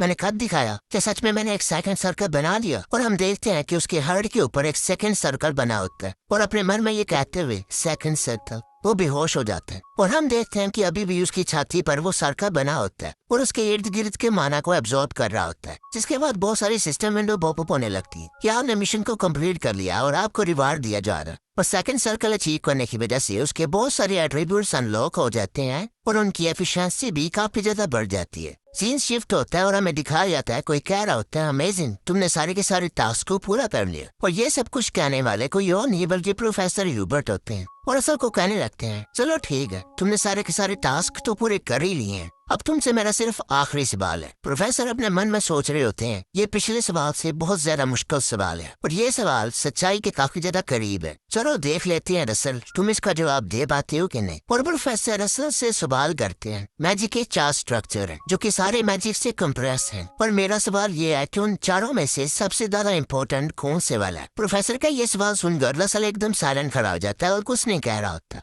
जिसे देखकर प्रोफेसर सोच रहे होते हैं, मैं एक बच्चे से ऐसा सवाल कर रहा हूँ जिसका जवाब मैंने खुद अभी निकाला है। और रसल को कहने लगते हैं, चलो ठीक है रुक जाओ, मैं तुमसे दूसरा क्वेश्चन पूछने वाला हूँ। तभी रसल प्रोफेसर के सवाल का जवाब दे देता है जिसे सुनकर प्रोफेसर काफी ज्यादा शौक हो जाती है। और रसल का जवाब होता है मेंटल इमेज। रसल का ये जवाब सुनकर प्रोफेसर अपनी मुट्ठी टाइट कर लेते हैं और उन्हें काफी हैरानी हो रही होती है क्योंकि जो सवाल वो काफी टाइम से हल नहीं कर पा रहे थे वो रसल ने 1 मिनट में कर दिया। प्रोफेसर उससे फिर से सवाल करते हैं कि तुम्हें ऐसा क्यों लगता है? इस पर असल अपने मन में कुछ सोचने लगता है और थोड़ी देर बाद जवाब देता है। असल में रियल वर्ल्ड में हम मैजिक को माना के द्वारा कंट्रोल करते हैं और इस दुनिया ने इसे 4 कैटेगरी में डिवाइड किया, यानी कि इसके 4 लेवल हैं। सबसे पहला आता है सिमुलेशन, जहाँ पर आप प्रिंसिपल ऑफ नेचुरल फिनोमेना को सीखते हैं। दूसरा, आप मेंटल इमेज के बारे में सीखते हैं। तीसरा होता है कंस्ट्रक्शन, जहाँ पर आप विजुअल इमेज को मैनिफेस्ट कर सकते हो। चौथा होता है मैनिफेस्टेशन, जहाँ से मैजिक रियल वर्ल्ड में आता है। अंडरस्टैंडिंग, कंस्ट्रक्शन और मैनिफेस्टेशन, ये तीनों चीजें आप एफर्ट लगाकर और पढ़ाई करके सीख सकते हो। लेकिन मेंटल इमेज कोई ऐसी चीज नहीं है जिसे आप पढ़ाई के द्वारा सीख सको। मेंटल इमेज एक फ्रीडम ऑफ इमेजिनेशन है और करेज के द्वारा हमारे मेंटल इमेज के लेवल डिसाइड होते हैं। तो असल अपने हाथ पर एक फायर बॉल बनाता है और प्रोफेसर को दिखाते हुए कहता है, देखो अगर मैं अपने मन में सोचूं कि ये फ्लेम एक एरो है तो ये एक सेकंड सर्कल का फायर एरो बन जाएगा। और अगर मैं एरो के अलावा कोई और चीज सोचूं तो देखा जाए तो ये पूरी तरह से कुछ और बन जाएगा। अगर मैं अपनी मेंटल विजुअलाइजेशन पर कोई भी लिमिट ना लगाऊं तो मैं कोई ऐसी चीज भी बना सकता हूँ जो कि इस दुनिया में एग्जिस्ट ही ना करती हो। आम अल्फाजों में वो एक अजूबा कहलाएगी। रसल की ये सारी बातें सुनकर प्रोफेसर अपने मन में कहने लगते हैं, बिल्कुल सही कहा, जैसे कि एक शेडेड स्पॉट जहाँ पर सनलाइट पड़ती है और आग और बर्फ, इस सब की शुरुआत होती है ये दुनिया की अंडरस्टैंडिंग से, लेकिन इन सभी चीजों का एंड होता है इस दुनिया के रूल को तोड़ने के बाद, और इसी को तो मैजिक कहते हैं। प्रोफेसर रसल को देखकर सोच रहे होते हैं, ये बच्चा सच में बहुत कमाल का है, और फिर रसल को कहने लगते हैं, जैसे कि मैंने सोचा था तुम जैसे एक इंसान के लिए स्टूडेंट लाइब्रेरी किसी काम की नहीं। और प्रोफेसर का ये कहना ही था, रसल के सामने एक और विंडो पॉपअप होती है, तुमने अपने मिशन को कंप्लीट कर लिया और उसे प्रोफेसर की लाइब्रेरी का फर्स्ट फ्लोर इस्तेमाल करने की इजाजत मिल जाती है। सीन शिफ्ट होता है और रसल फैकल्टी लाइब्रेरी में घूम रहा होता है और वहाँ चलते हुए रसल अपने मन में सोच रहा होता है कि यहाँ का फर्स्ट फ्लोर इतना ज्यादा एक्सपेंसिव है और ये स्टूडेंट लाइब्रेरी से काफी ज्यादा डिफरेंट है। और फिर रसल कुछ किताबें लेकर बैठ जाता है और उन सबको पढ़ते हुए सोच रहा होता है, ये तो प्रैक्टिकल की किताबें हैं और इन किताबों में तो बेसिक लेवल की थ्योरीज भी नहीं है। रसल अपने मन में ये सब कुछ सोच ही रहा होता है, मगर अचानक से उसके पीछे से कोई आने लगता है और वो पर्सन असल के पीछे आ जाता है और असल की किताब को देखते हुए जो वो पढ़ रहा था उसे कहने लगता है, ओहो तुम तो काफी इंटरेस्टिंग किताब पढ़ रहे हो। इस अनजानी आवाज को सुनकर रसल काफी ज्यादा डर जाता है और कपकपाते हुए जब पीछे मुड़कर देखता है तो उसके पीछे कोई भी नहीं होता। तभी वो पर्सन उसके आगे से आवाज देता है, यहाँ पर हूँ मैं, इधर देखो। और हम देखते हैं कि उसके सामने एक रेडियो होती है। इसे देखकर रसल अपने मन में सोचने लगता है, ये तो डारिया स्नो वाइट है। और फिर रसल उनके सामने रिस्पेक्ट भी खाते हुए खड़ा हो जाता है और कहता है कि आपसे मिलकर बहुत खुशी हुई फ्लेम टावर मास्टर, मेरा नाम नसर रेमंड है। रसल उस लेडी को देखकर सोच रहा होता है, ये बनती तो 8 सर्कल राउंड पर है, जहाँ पर पहुँचने के लिए बहुत लोग ट्राई तो करते हैं मगर कुछ गिने चुने लोग ही पहुँच पाते हैं। हालांकि ये अपनी 80s में है मगर ये इतनी इनक्रेडिबल अमाउंट में मारा यूज करती है जिसकी वजह से इनके अपीयरेंस किसी जवान लड़की की तरह है। इनका नाम डारिया स्नो वाइट है जो कि फ्लेम टावर की मास्टर है। पर तभी फ्लेम टावर मास्टर कहती हैं, अच्छा तो तुम मेरे बारे में जानते हो। रसल उन्हें देखकर सोच रहा होता है, आखिरकार ये यहाँ पर क्या कर रही हैं। मगर डारिया रसल को कह रही होती है, तुम्हें नर्वस होने की जरूरत नहीं है। तभी डारिया रसल को एक लॉलीपॉप देती है। इसे देखकर रसल काफी हैरान हो जाता है मगर वो कह रही होती है, मैं बस तुम्हारी एक साथी हूँ, मैं भी उसी रास्ते पर चल रही हूँ जिस रास्ते पर तुम हो। रसल डारिया की बात बिल्कुल भी नहीं सुन रहा होता और उसका फोकस होता है सिर्फ उस लॉलीपॉप पर। रसल कहता है, क्या ये मेरे लिए है? थोड़ी देर बाद का सीन दिखाया जाता है जहाँ पर रसल और डारिया लाइब्रेरी में घूम रहे होते हैं और तभी डारिया रसल को कहती है कि तुम जैसे एक स्टूडेंट को प्रोफेसर लाइब्रेरी का एक्सेस किसने दिया? तभी रसल जवाब देता है, वेल मुझे प्रोफेसर ह्यूबर ने आने दिया यहाँ पर। जिस पर डारिया रसल की तरफ देखती है और उसे कहती है, उस शख्स लौंडे ने तुम्हें यहाँ पर आने की इजाजत दी। ये तो काफी कमाल की बात है। रसल अपने मन में सोचने लगता है, सख्त आदमी, और एक अजीब सी स्माइल करने लगता है। तभी डारिया हंसते हुए कहती है, अब मुझे समझ आ रहा है, तुम कुछ ज्यादा इंटरेस्टिंग चीज सीख रहे हो। और अपने मन में कहने लगती है, मैं इस बच्चे के मानों को फील कर पा रही हूँ, एक्सट्रीमली प्योर माना है और इतना ही नहीं तुम्हारा माना डिस्ट्रीब्यूशन भी काफी अच्छा है, इतना रेयर है। और असल भी नोटिस कर लेता है कि वो उसे घुरी जा रही है और अपने मन में कहने लगता है, क्या उसने मेरे अंदर कुछ नोटिस किया? और तभी डारिया रसल के पास आ जाती है और उसे कहने लगती है, टेंशन मत लो, मैं तुम्हें कोई लेक्चर देने नहीं आई और ना ही तुम्हें कुछ और कहने आई हूँ। रसल पता नहीं क्यों मगर उसका शुक्रिया अदा कर देता है और फिर डारिया कहती है, चलो ठीक है, अब मेरे जाने का वक्त हो गया, तो जिंदगी रही तो फिर मिलेंगे। जो कहते हुए वो वहाँ से गायब हो जाती है और उसके जाने के बाद रसल ने कहा, जी अजीब सी शक्ल बना देता है और क्या रहा होता है। ठीक है, flame tower master Russell library से बाहर आ जाता है और उसके गेट के पास खड़ा हो जाता है और फिर कहने लगता है, मैंने सोचा नहीं था कि मैं उन्हें यहाँ पर मिलूंगा। ये काफी ज्यादा अनएक्सपेक्टेड मीटिंग थी। और हम देखते हैं रसल थोड़ा थोड़ा मुस्कुरा रहा होता है क्योंकि वो दुनिया की सबसे डेढ़ मेज के साथ मिला होता है। और तभी रसल के पीछे से आवाज आती है, क्या वो रसल है? और हम देखते हैं वो वही बुली होते हैं जो थोड़ी देर पहले उसे बुली करने के लिए आए थे। और तभी एंटोन फ्रेडरिक का एक चमचा कहता है, ये प्रोफेसर की लाइब्रेरी से बाहर क्यों आ रहा है? जिस पर एंटोन कहता है, मुझे लगता है ये प्रोफेसर की चाटने के लिए दिया था। ये चाहे जो मर्जी कर ले, ये कभी भी मेज नहीं बन पाएगा। और फिर वहाँ से जाते हुए कहने लगता है, देख लेते हैं तुम क्या बन सकते हो और मुझे नहीं लगता कि तुम कुछ भी बन पाओगे। और असल भी उसे ये करते हुए देख रहा होता है। और सीन शिफ्ट होता है और हमें एक बैटल एरिना का सीन दिखाया जाता है और यहाँ पर उनकी real situation magic battle studies होने वाली है। और फिर हमें real situation magic battle studies के बारे में कुछ बताया जाता है। इस बैटल ग्राउंड में प्रोफेसर जिस बंदे का भी नाम लेते हैं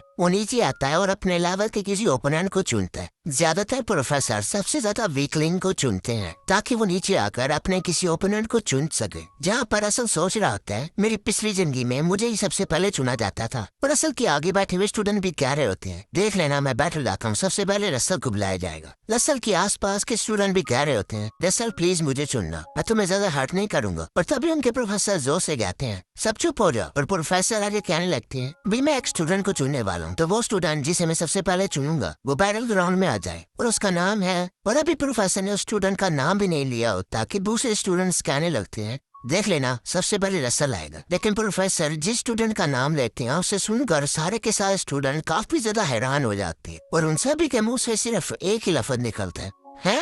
क्योंकि प्रोफेसर ने एंटोन फ्रेडरिक का नाम लिया होता है। और एंटोन फ्रेडरिक प्रोफेसर के पास से गुजरता है और एक ईवल स्माइल देते हुए प्रोफेसर को थैंक यू कहता है। जिस पर प्रोफेसर कहते हैं, ये तो कुछ भी नहीं है, तुम्हारी फैमिली ने मेरे लिए बहुत कुछ किया है। रसल प्रोफेसर को और एंटोन फ्रेडरिक को घूरते हुए देख रहा होता है और अपने मन में कह रहा होता है, मुझे पता था ये सारा कुत्ता बिक जाएगा। और एंटोन फ्रेडरिक भी बैटल ग्राउंड में आकर किसी की तरफ देख रहा होता है और उसे कह रहा होता है, अब मैं आ गया हूँ, पीछे क्यों नहीं आ रहा? और ये सब कुछ वो रसल वेमन की तरफ देख कर कह रहा था। और रसल भी उसकी चुनौती को कबूल कर लेता है और अपनी सीट से खड़ा हो जाता है। जिसके बाद हमें प्रोफेसर ह्यूबर को दिखाया जाता है जो कि किसी को कह रहे थे, अबे आपको यहाँ पर आना ही था तो आने से पहले मुझे इतला दे देते, मैं कुछ अरेंजमेंट कर लेता टीचर। और प्रोफेसर ह्यूबर की टीचर कोई और नहीं बल्कि डारिया स्नो वाइट थी। जिस पर मास्टर डारिया कहती हैं कि किसी टीचर का अपने स्टूडेंट से मेरा कोई बड़ी बात नहीं होती। और वैसे भी वो रसल नामी बच्चा प्रोफेसर लाइब्रेरी को यूज कर रहा था। मास्टर डारिया के मुंह से ये वाली सारी बातें सुनकर प्रोफेसर थोड़े से परेशान हो जाती हैं और कहने लगते हैं कि उसने कोई गलती की है। मगर मास्टर डारिया कह रही थी, अरे नहीं, मेरा कहने का मतलब ये है कि आज से पहले मैंने इतना रेयर टैलेंट कभी नहीं देखा। और मास्टर डारिया की ये बात प्रोफेसर ने थोड़े उल्टे एंगल से ले ली थी और कहने लगते हैं, जैसा कि मानवीय नरोइंग एक किस्म की अनकॉमन इलनेस से गुजर रही है जो कि कॉन्टिनेंट में आज से पहले कभी नहीं देखी गई थी। जिस पर प्रोफेसर को मास्टर डारिया की तरफ से गाली पड़ती है और मास्टर डारिया कहने लगती है कि उस बच्चे ने अपनी प्रॉब्लम को खुद ही ओवरकम कर लिया क्योंकि मैंने उसे देखा कि उसने सेकंड सर्कल अचीव किया हुआ है। जिस पर प्रोफेसर काफी हैरान हो जाते हैं और कहने लगते हैं, प्रोफेसर ने अपना सेकंड सर्कल अचीव कर लिया। और दूसरी तरफ हमें बैटल एरिना का सीन दिखाया जाता है जहाँ पर दोनों ओपोनेंट एक दूसरे के सामने खड़े थे और रसल के सामने एक विंडो पॉपअप होती है जिसमें लिखा हुआ था, मैजिक ट्रेनिंग के दौरान सारे बैटल्स को विन करो, जिसके रिवार्ड लोवेस्ट ग्रेड के मैजिक स्टोन थे। और इसी के साथ साथ 40 kg का एक कंपार्टमेंट अनलॉक हो जाता, जिसे पढ़कर रसल अपने मन में सोच रहा था, एक कंपार्टमेंट मैजिक को तो सिर्फ अमीर लोग ही इस्तेमाल कर पाते हैं, लेकिन मैं इस मैजिक स्टोन रखने के लिए इस्तेमाल कर सकता हूँ। मगर अचानक से एंटोन उसे कहता है, ओए कीड़े, या डर की वजह से तुम्हारी बॉडी फ्रीज हो गई है, अगर जीना चाहता है तो भीख मांग, शायद मैं तुझे बख्श दूं। जिस पर असर उसे कहने लगता है, भीख, वो भी मैं? ये कहते हुए उसने भी अपना ऑरा अनलिश कर दिया था, जिसे देखकर एंटोन अपने मन में सोच रहा था, क्या ये वो मैजिक है? मगर प्रोफेसर कहने लगते हैं, दोनों मैच के लिए तैयार हो जाओ क्योंकि मैं इस बैटल को शुरू करने वाला हूँ। जिसे सुनकर एंटोन अपने हाथ में मैजिक जनरेट करने लगता है और अपने मन में सोच रहा था, ऐसा बंदा जो कि माना में नरोइंग भी नहीं कर पा रहा था अपने सेकंड सर्कल पर है, ये कैसे हो सकता है? ये कहते हुए उसने फ्लेम थ्रो इस्तेमाल करके रसल पर अटैक कर दिया था और वो अटैक इससे पहले कि रसल को लग पाता, रसल अपनी शील्ड एक्टिवेट कर लेता है, जिसे देखकर एक प्रोफेसर तारियां मारते हुए कहने लगते हैं, मुझे यकीन नहीं आ रहा कि उसने अपनी शील्ड को पतला किया और उसके झुके हुए साइड को इस्तेमाल करके अपने आप को हीट वेव से प्रोटेक्ट किया। और असल कीन एबिलिटीज को देखकर प्रोफेसर की हालत भी खराब हो गई थी और अपने मन में सोच रहे थे, क्या ये शुरू से अपनी स्किल्स को हाइड कर रहा था और एंटोन की हालत भी खराब होना शुरू हो गई थी क्योंकि उसका मैजिक आहिस्ता आहिस्ता करके खत्म हो रहा था। और इसी मौके को देखकर रसल अपने फायर एरो से उस पर हमला कर देता है और उस अटैक को अपनी तरफ आता देखकर वो भी एक शील्ड बनाता है और उस अटैक को ब्लॉक कर लेता है। और उस अटैक को ब्लॉक करने की वजह से उसके हाथ कामना शुरू हो जाते हैं, मगर उसका एरो कम नहीं हुआ था और अभी भी वो रसल को कीड़ा कह रहा था। मगर कुछ देखकर काफी हैरान हो जाता है क्योंकि रसल ने एक सेकंड फायर एरो भी बना लिया था, जिसे यूज करते हुए रसल उसकी शील्ड पर हमला कर देते हैं, जिसके बाद बहुत सारे फायर एरो उसकी शील्ड पर बरस रहे थे। और रसल को इतना ज्यादा पावरफुल पाकर वो प्रोफेसर काफी हैरान हो जाते हैं और अपने साथ वाले प्रोफेसर से पूछते हैं क्या ये बच्चा डबल कास्टिंग इस्तेमाल कर रहा है। तो उसके साथ वाले प्रोफेसर उससे बताते हैं मुझे नहीं लगता कि ये डबल कास्टिंग है क्योंकि इसकी स्पीड डबल कास्टिंग से काफी ज्यादा है। और दूसरी तरफ एंटोन भी अपने मन में सोच रहा था देन मेरे पास तो एक रास्ता है।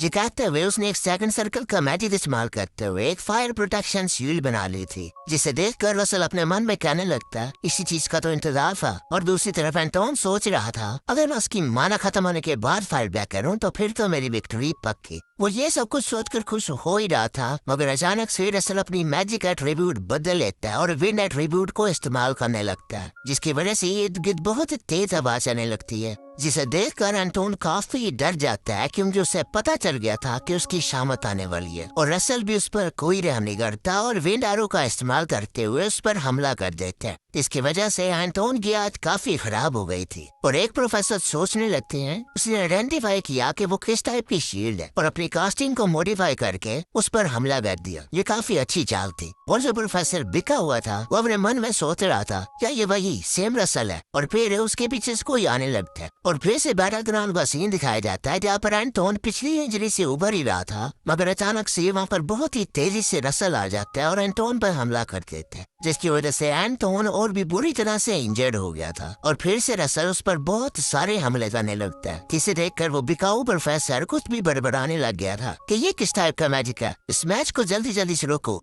और पीछे से एक जानी पहचानी आवाज कहती है क्या मतलब है तुम्हारा कि ये किस टाइप का मैजिक है। और ये कहने वाले कोई और नहीं बल्कि अपने प्रोफेसर ह्यूबर्ट होते हैं, जो उसे कहने लगते हैं जरा ध्यान से देखो कि रसल की बॉडी को किस चीज ने कवर किया हुआ है। और वो प्रोफेसर जब रसल को देखते हैं तो रसल की बॉडी के इर्द गिर्द नाइट ओरा होता है। और रसल को इतना ज्यादा इम्प्रूव देखकर प्रोफेसर ह्यूबर्ट काफी ज्यादा मुस्कुरा रहे थे और कहने लगते हैं मुझे नहीं पता कि तुमने ये कैसे किया, लेकिन तुमने कोई तो रास्ता ढूंढ लिया है। और रसल तो उनसे अपने सारे बदले ले रहा था और रसल ने उसे इतना पीटा होता है कि बैटलग्राउंड भी टूट गया होता है। और रसल के इस कारनामे को देखकर बहुत सारे स्टूडेंट्स तो डरे ही थे, लेकिन इसी के साथ साथ वो पिकाऊ प्रोफेसर भी डर गया था और अपने मन में सोच रहा था ये कैसे हो सकता है। मगर प्रोफेसर ह्यूबर्ट की ये बात सुनकर क्या कर रहे हो तुम, जल्दी जल्दी बिना अनाउंस करो। तो वो प्रोफेसर भी डरते हुए रसल को विजेता घोषित कर देता है और रसल के पास आते हुए कह रहा था गुड जॉब, अब तुम जा सकते हो। मगर रसल उन्हें कहता है कि ये अभी खत्म नहीं हुआ। इस पर वो प्रोफेसर काफी हैरानी से उससे पूछते हैं क्या मतलब है तुम्हारा। तो रसल उन्हें बताता है कि हमारे क्लास रूल के हिसाब से जब तक मीनार अपनी हार नहीं मानता तो वो अपने सेकंड ओपोनेंट को चुन सकता है। ये कहते हुए उसने किसी की तरफ इशारा कर दिया था और उसे कह रहा था अगले तुम हो। और रसल के ये कहते ही एक विंडो पॉपअप होती है जिसमें उसे वही सेम मिशन मिला हुआ था जो कि एंटोन की बैटल से पहले मिला था। और दूसरी तरफ प्रोफेसर कह रहे थे 14 विंस,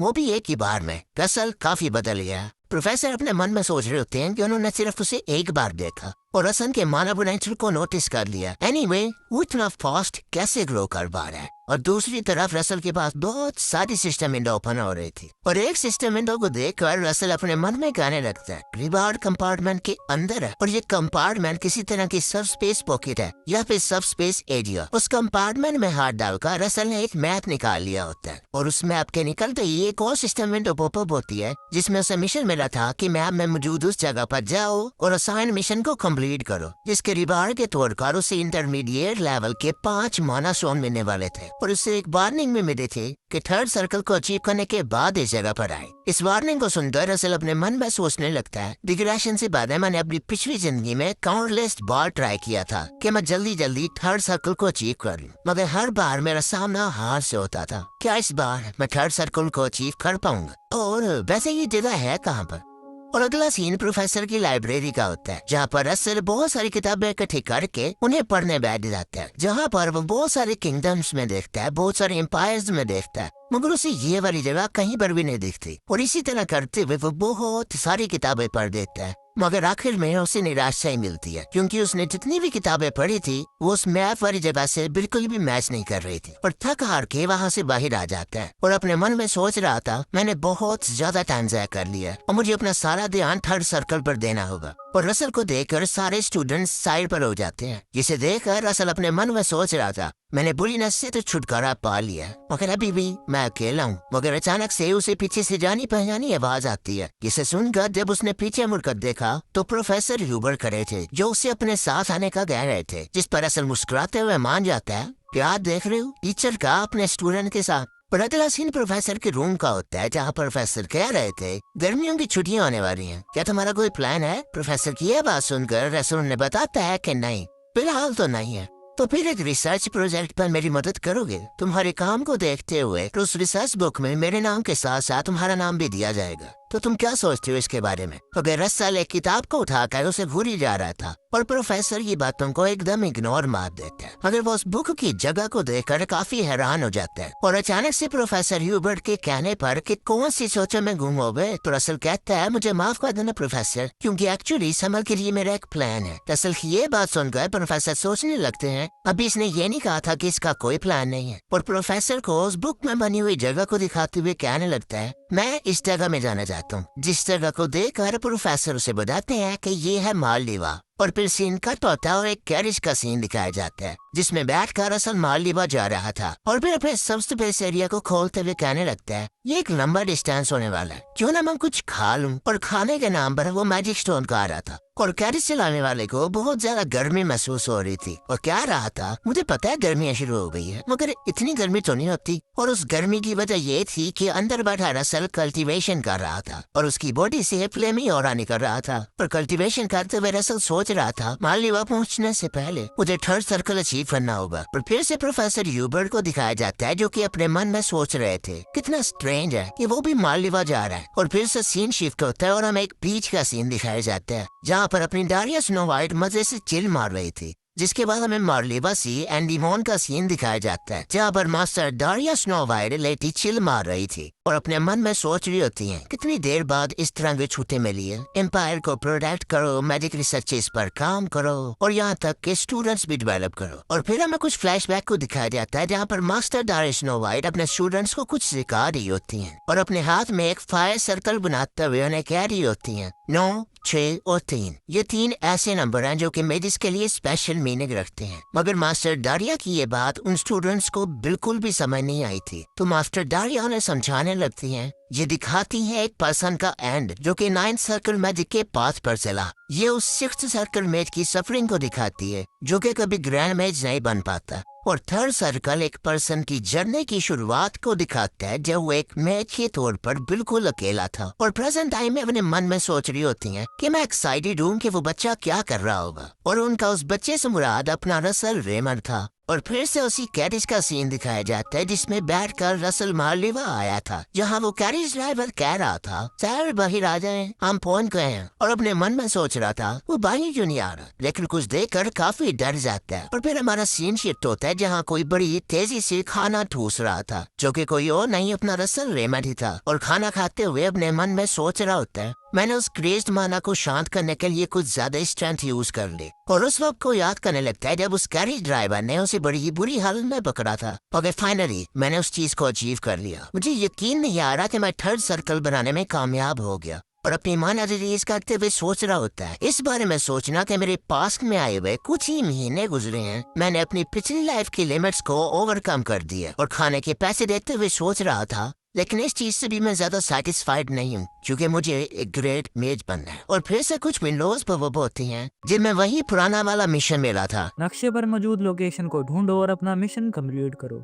और उस एरिया के करीब आते ही आपको एक लाइट गाइड करेगी। और थोड़ी देर बाद रसल उस मैप को देखते हुए कह रहा होता है एनी हाउ मैं यहाँ पर आ तो गया, मगर मुझे ये नहीं पता कि ये जगह है कहाँ पर, क्योंकि ये मेरी जिंदगी की पहली ट्रिप है। और अचानक से उसे कुछ आवाजें सुनाई देती हैं, जहाँ पर कोई चिल्लाते हुए कह रहा था पोम्पियो वोल्केनो टूर एक अच्छे गाइड के साथ जाएं, आज के लिए स्पेशल डिस्काउंट है। और फिर वो गाइड पोम्पियो वोल्केनो के बारे में बता रहा होता है कि लीजेंड्स के अकॉर्डिंग पोम्पियो वोल्केनो भी एक रेगुलर माउंटेन था, लेकिन यहाँ पर एक स्पेशल क्रीचर के रहने की वजह से ये एक वोल्केनो में तब्दील हो गया। उस गाइड की ये बातें सुनकर रसल अपने मन में सोचने लगता है सिर्फ उसके यहाँ पर रहने की वजह से यहाँ का नेचर चेंज हो गया। इस तरह का तो दुनिया में सिर्फ एक ही क्रीचर है और वो है द रेड ड्रैगन। और थोड़ी देर बाद उस गाइड की बकबक सुनकर रसल परेशान हो जाता है और अपने मन में सोचने लगता है यहाँ से आगे अकेले जाना ही ठीक होगा। ये कहकर वो वहाँ से चुपके से निकलने लगता है और उस पहाड़ी से सीधा नीचे जंप लगा देता है। और रसल को वहाँ ना देखकर वो गाइड भी कहने लगता है वो एक और पर्सन कहाँ पर गया। और दूसरी तरफ रसल एक झरने के पास आ गया था और रसल अपने मन में सोच रहा होता है यहाँ पर आने का मेरा एक ही मकसद है, क्योंकि इन मिशंस की वजह से मेरी ग्रोथ काफी अच्छी हो गई है और उल्टा मुझे रिवार्ड्स भी मिलते हैं। और यहाँ आकर मुझे पता चल रहा है कि ये मिशन एक ड्रैगन से रिलेटेड हो सकता है। रसल अपने मन में ये सब कुछ सोच ही रहा था, मगर अचानक से उस मैप के अंदर से गोल्डन लाइट निकलने लगती है और एक बॉल का फॉर्म लेकर आगे जाने लगती है, जिसे देखकर रसल अपने मन में सोच रहा था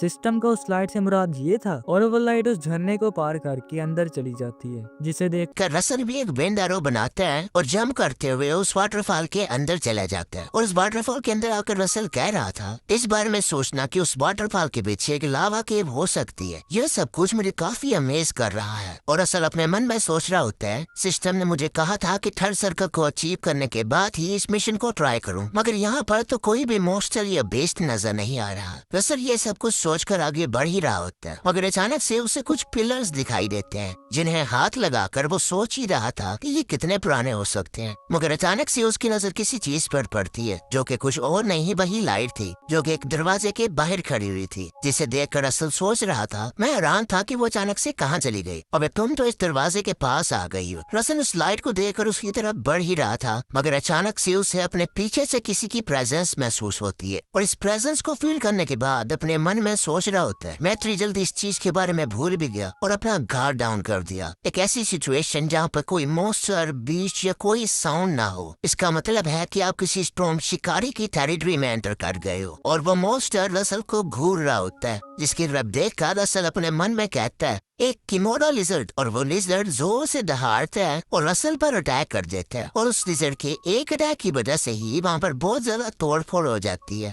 उस लिजर्ड की उस घातक अटैक को डोज करने के बाद रसल अपने मन में सोच रहा होता है एक किमोरो लिजर्ड, ये तो एक ऐसा मॉन्स्टर है जो कि सिर्फ तभी डिफीट होता है जब दो मर्सनरीज की टीम एक साथ मिलकर काम करे। इस कंडीशन में मैं जो चीज कर सकता हूँ वो है यहाँ से भागना। और अपने हाथ में इलेक्ट्रिसिटी जनरेट करके एक लाइटनिंग एरो बनाता है और उस लिजर्ड पर अपना पूरा जोर लगाकर अटैक कर देता है, जिसकी वजह से उस गोडजिला को यानी कि उस लिजर्ड को 440 वोल्ट का झटका लग गया था। और इसी मौके को देखते हुए रसल उस दरवाजे की तरफ भागने लगता है और उस दरवाजे के पास पहुंचना ही था वो गार्ड अपने भाले आगे कर देते हैं और रसल को कहते हैं अपनी माना के साथ प्रूव करो कि तुम अंदर जाने के वर्दी हो, जिसे देखकर रसल काफी हैरान हो जाता है और पीछे देखकर कि वो लीजर उसके काफी करीब आ गया है अपना ऑरा रिलीज करते हुए कहने लगता है अच्छा अगर ऐसी ही बात है तो मेरे पास कोई और रास्ता नहीं है। ये कहते हुए उसकी आंखें उसी ड्रैगन जैसी हो गई थी और उसके हाथ पर एक तीर कमान बन रहा था और रसल ने एक न्यू अटैक बना लिया था। रसल का अपना माना रिलीज करने की वजह से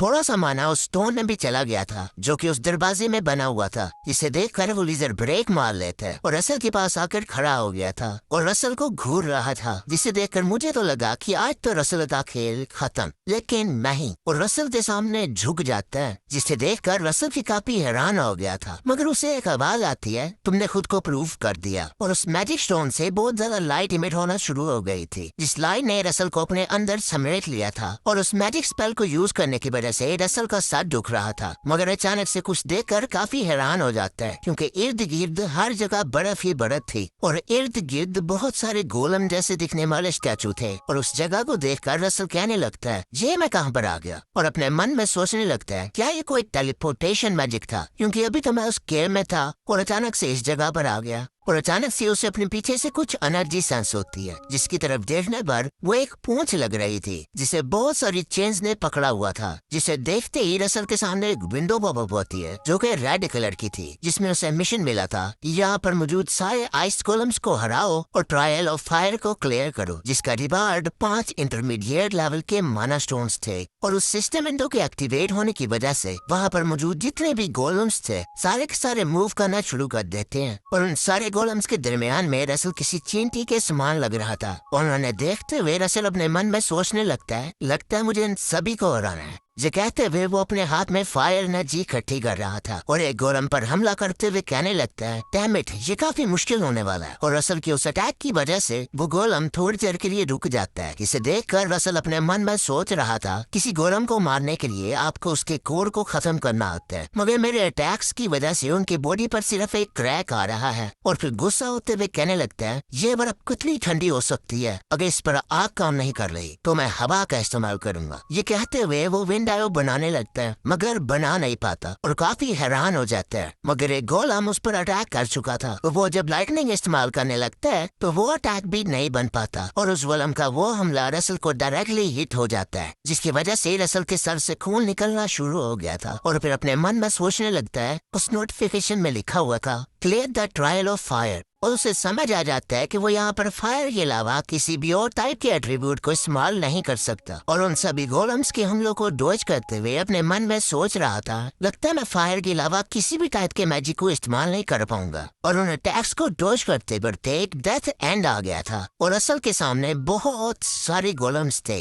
और उन गोलम्स के सामने अपनी कांपती हुई बॉडी के साथ रसल कहने लगता है कितनी टेरिबल हॉबी है। और अभी भी उसने हिम्मत नहीं आ रही थी पर एक fire magic Fire Boltt create करने लगता है और उन सभी गोलम्स पर अपना ऑरा रिलीज करते हुए कहने लगता है मैं ये कर सकता हूँ। और इसी कमाल के सीन के साथ हमारा ये एपिसोड यहीं पर खत्म हो जाता है। अगर वीडियो पसंद आई हो तो चैनल को सब्सक्राइब कर देना, वीडियो को लाइक कर देना और एक कमेंट कर देना। सो मिलते हैं अगली वीडियो में, तब तक के लिए tata bye bye, take care.